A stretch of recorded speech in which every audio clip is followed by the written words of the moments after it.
kabajamuuf jaalatamu maatii YouTube channel furtuu akkam jirtu nagaan kabajaaf jaalalaa bakka jirtan hundumaa sana qaqqabachaa har'as barnoota gabaabaa tokko isin qabadhee dhufee hanqalmaatti na hordofa akkuma beekamu furtuu app yaaddoo kan qaban appilikeeshinii garaagaraa YouTube channel furtuu app jalatti koomentii isaa barreessu akkasumas Telegram irra dhaxxanii liinkii isaa fudhachuu qofa isin barbaachisa.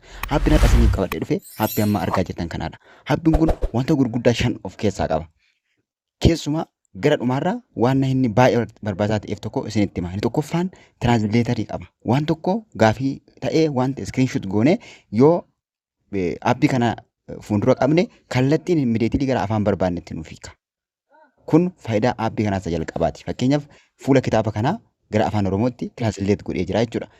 Gaafii garaagaraa haa ta'u waan kamillee gara afaan barbaadanitti salphaatti tiraansileet isinii godha jechuudha bilbila keessan fayyadamtanii. Appii baay'ee salphaa ta'edha appiin kuni. Afaan keessaniin akkasiin hubattan akkasiin understand gootaniif guddaa isin gargaara appiin kun.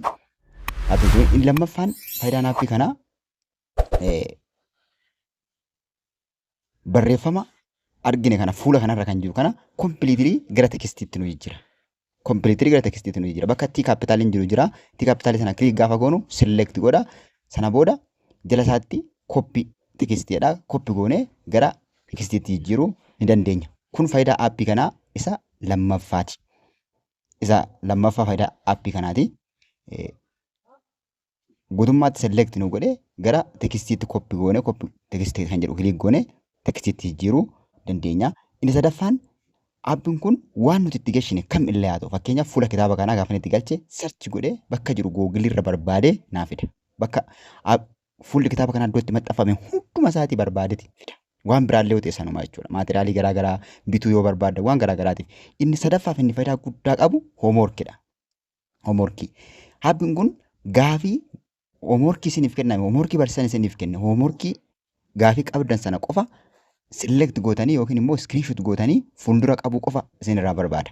Sanaan booda Google irra bakka deebisaa jiru hunda barbaadee deebisaa akka kanatti isinii fida.